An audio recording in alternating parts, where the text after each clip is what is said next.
Okay, here's what you do have to understand. You've never fucking seen a bitch comfier than me at the movies. Me at the movies, you ask? Thank you for asking. First of all, I'm in my comfiest fucking clothes. I'm in loose fucking pants. My hair is in braids because we're still gonna wear a protective hairstyle for the girls, obviously. I'm in a sweatshirt and I'm bringing a sweatshirt. And that's because you guessed it. I'm in Austin, Texas. It's 90 degrees, but the movie theater is 50 degrees. You've never seen a bitch comfier than me at the movies. And speaking of movies, I did go to see Peaky Blinders, The Immortal Man. Man, The Immortal Man. I did see Peaky Blinders, The Immortal Man. And honestly, this part is going to have so many spoilers. And I'm going to talk about everything that happened. Um, so do with that information what you will. First things first, cinematography. Hey, so English is hard. Cinematography, absolutely fucking beautiful. Never seen anything more beautifully shot in my life. Wow. But secondly, storyline trash. Storyline fucking trash. Storyline poo poo caca in the toilet. Okay, and let me break it down for you. It was just fucking weak. We picked up the last thing I remember, which it was a while ago, was old buddy goes out into the middle of fucking nowhere because he's being told that he's gonna die. And then he finds out like last minute that he's not going to die, like that he's been duped or whatever. And so the movie picks up and he's randomly in this cottage, kind of still living on his own. I'm confused. Hey, first of all, I'm confused because we went from caravan to cottage.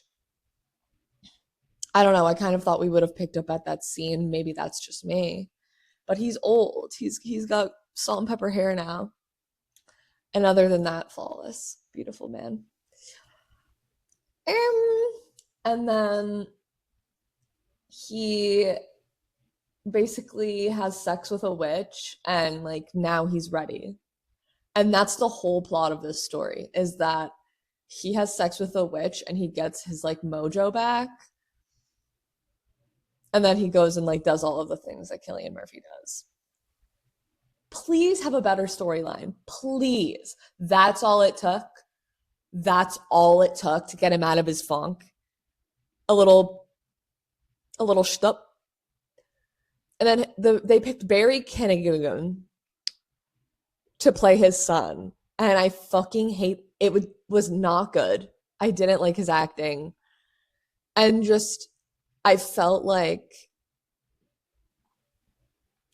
I've heard other people describe that in movies and shows now they have to repeat over and over again what's happening because people have such short attention spans.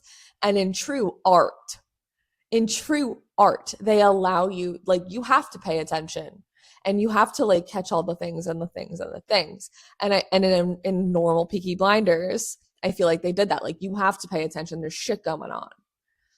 And in this movie, I felt like they would be like, but wait, like I can't even describe it, but they were like it made me feel like you think I'm a dumb viewer because you're spelling it out for me and the acting on Barry's part bad.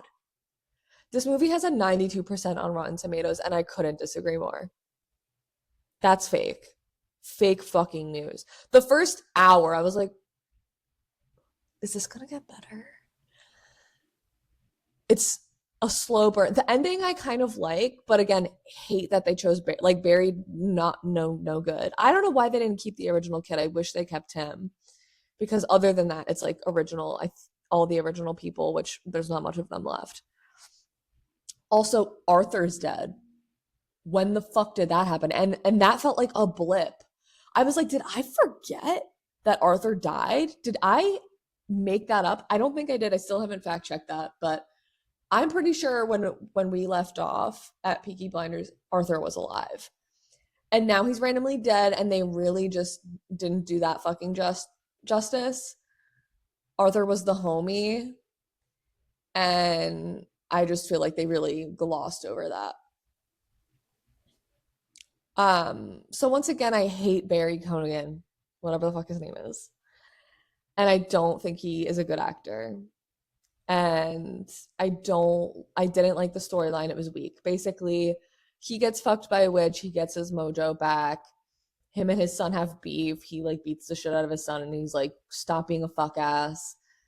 And then there's like a test and the son passes the test, but then he still like made the biggest spoiler of all is coming right now. He still dies because he wants to die, and that's really the only way that he can have peace because he's all up in his head. That's why he went to the caravan, and that's why he needed to be fucked by the witch. So I left the movie and I screamed. I was like, what are you? Ah! I've waited 6 years for this. Get the fuck out of here. So, I mean, see it, but if you're a true Peaky Blinder fan and watcher, you're going to be disappointed, I think. Which, I mean, how can you bring a series like that to an end? You just can't.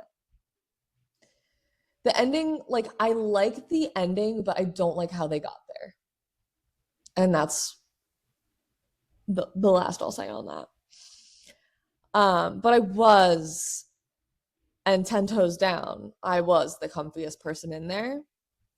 And I just need you guys to know that too. The second thing I need to touch on today is that the Duolingo bird is looking at me angry as fuck. He is gun to my head, like, where is my fucking money? He is not happy with me. I skipped out on my Duolingo for probably the better part of a year because re-traumatic relationship. And it wasn't that traumatic, but you know what I mean? Like when you're going through that, you're not like, let me learn a language.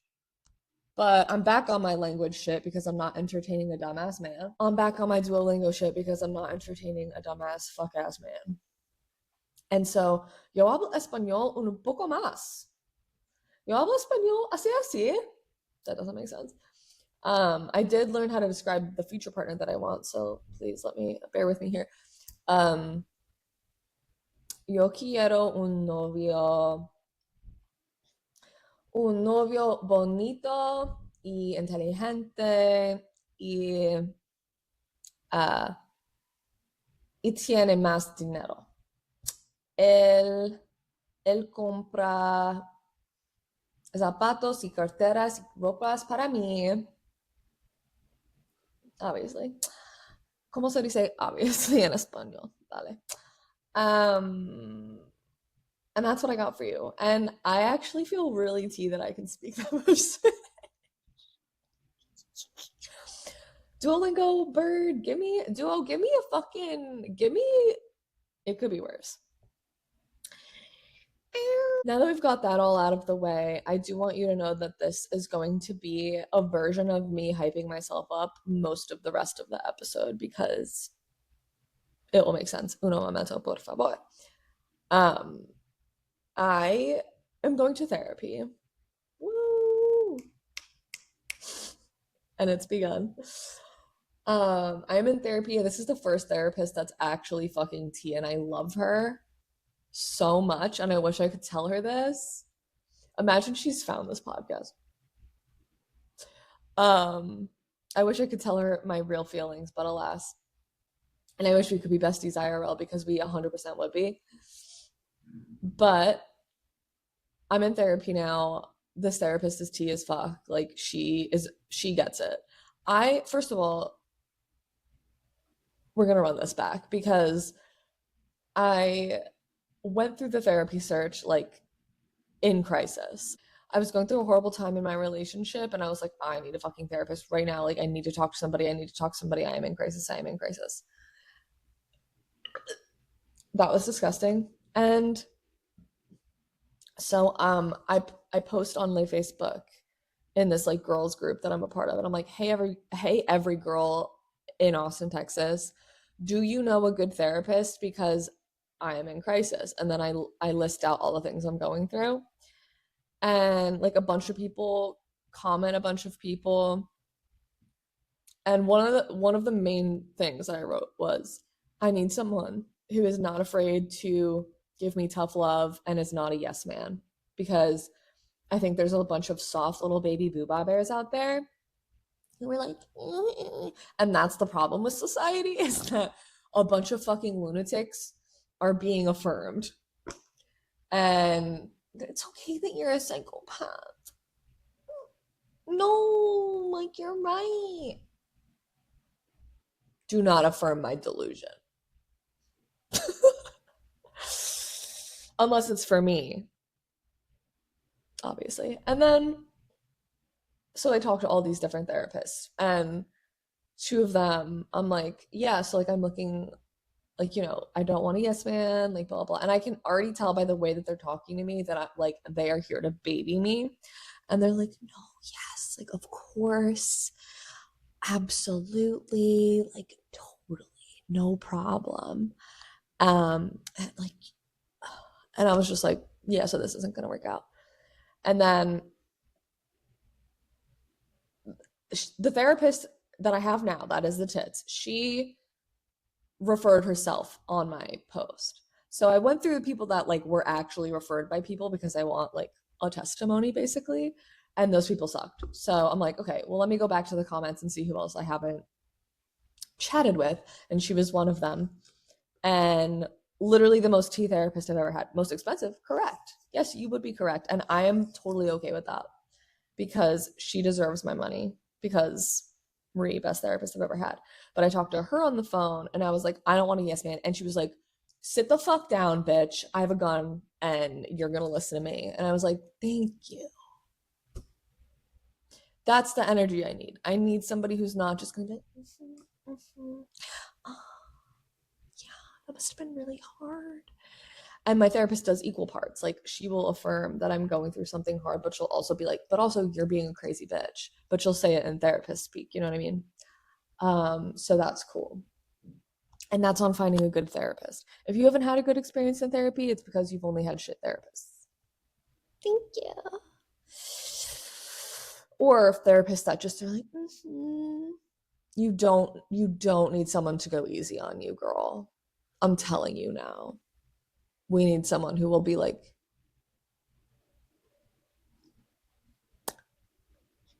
yeah. Anyway, all of that is to say, therapy does get worse before it gets better. And that's something I have heard. I'm pretty sure every therapist says that the first session. And that never truly happened for me because we're terrible therapists. So now that I have a good therapist, um, I was like, yeah, okay, whatever. And now it's been, I don't know, 3, 4 months of seeing each other. And I'm like, oh, this is that thing that where you said it would get worse, right? Because it is. Because I am now thinking about myself in a non-conceited way, just like in all like in these earth-shattering ways of, oh, that's why I am the way I am type shit.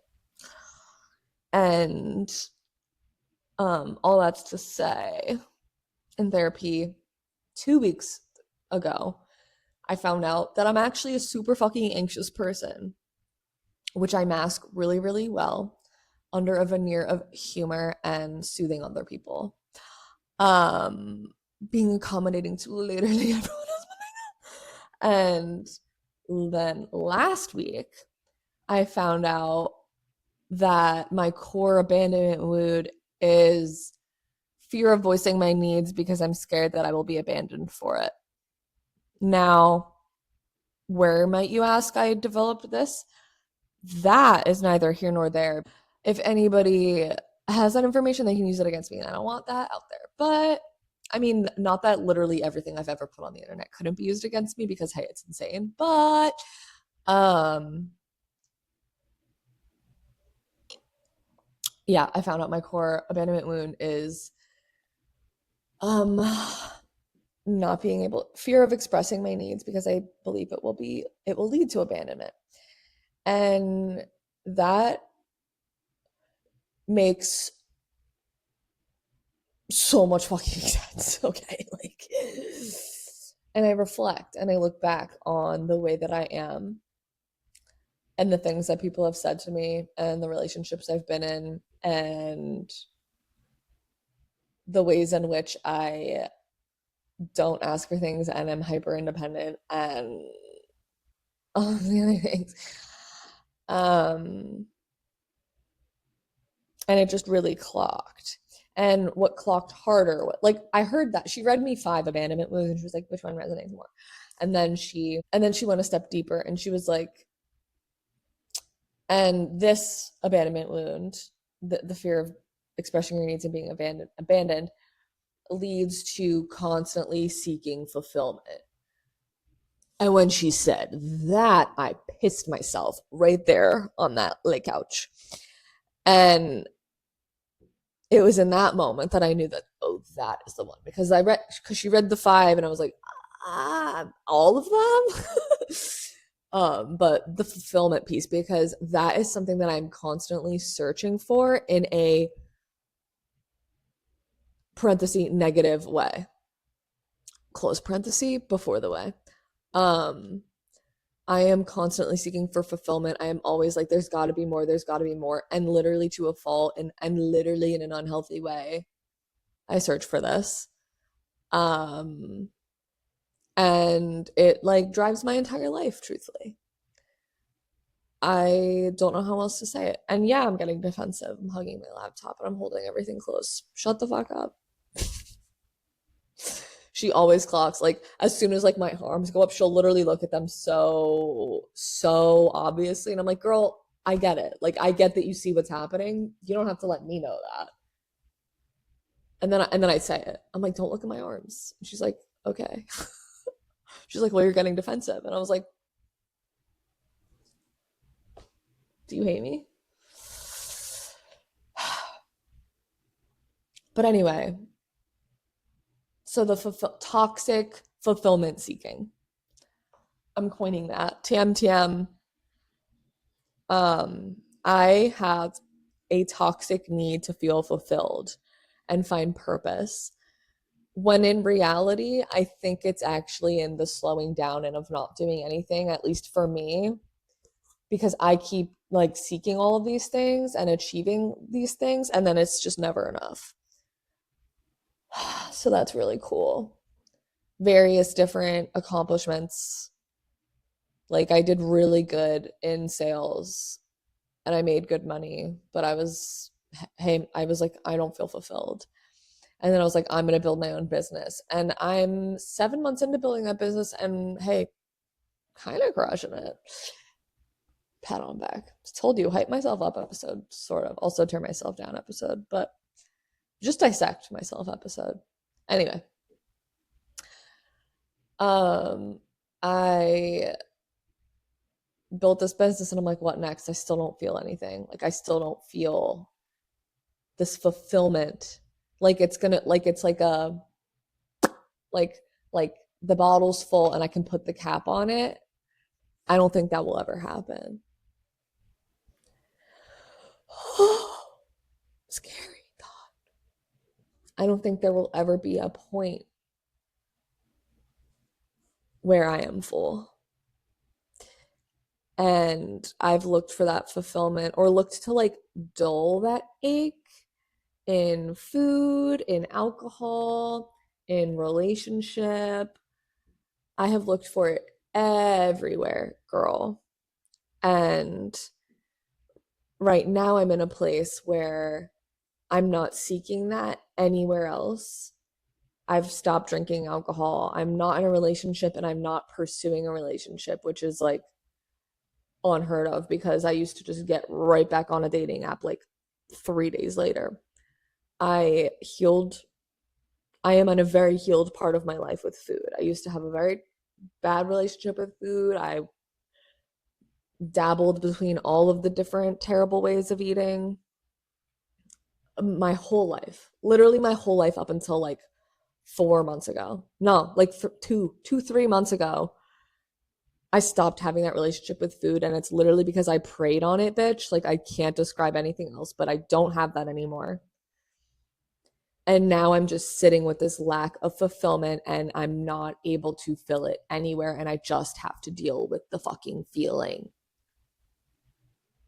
Oh, I'm not drowning it out in any possible way, except sometimes work. But even at the end of work, it's still there. It's an ache in my widowed tummy, and it's a fluttering in my fucking chest. And I've been taking a lot more deep breaths lately. And yeah. And the only other way that I've been able to dull it is with consumption of like media, but that feels terrible too. So it's kind of just like, okay, do you want to sit with this and maybe figure it out, or do you want to like dull it out with a bunch of social media and screen time on other things and not have the added bonus of potentially working it out? So I'm literally just sitting with it all the fucking time, and it sucks.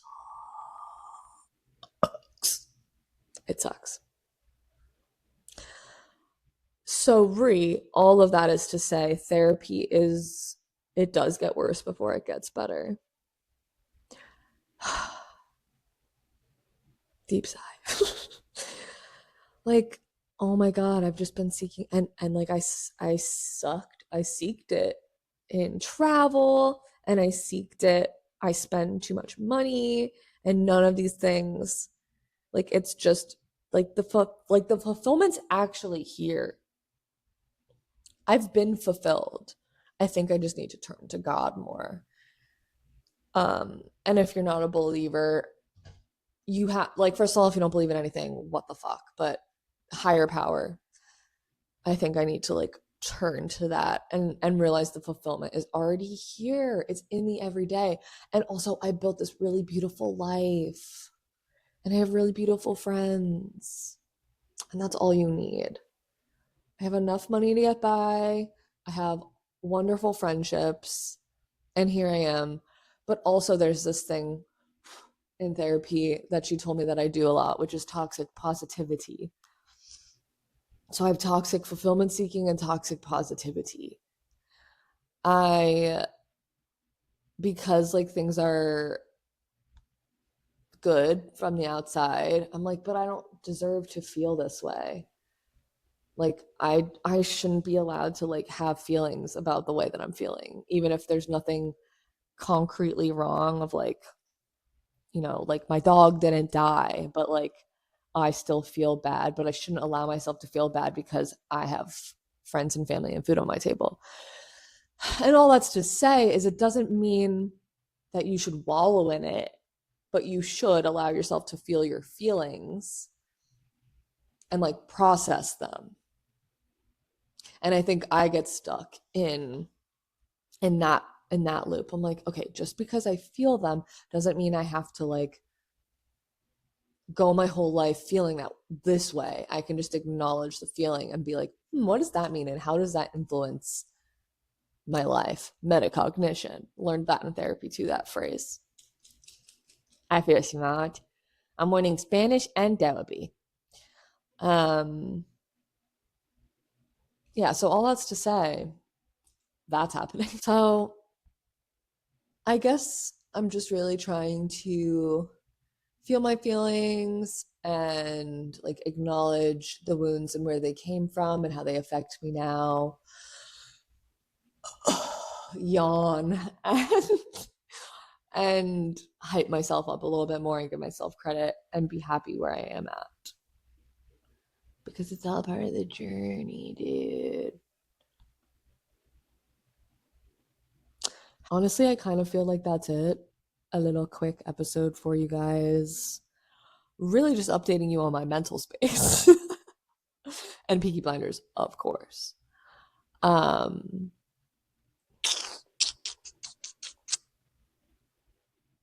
that was the most big sister sesh of all big sister sessions. Like, I'm just venting about my mental brain, and me being big sis, I am trying to impart a little bit of something on you. I don't even think I introduced this episode. This is Kayla G with Big Sister Sesh.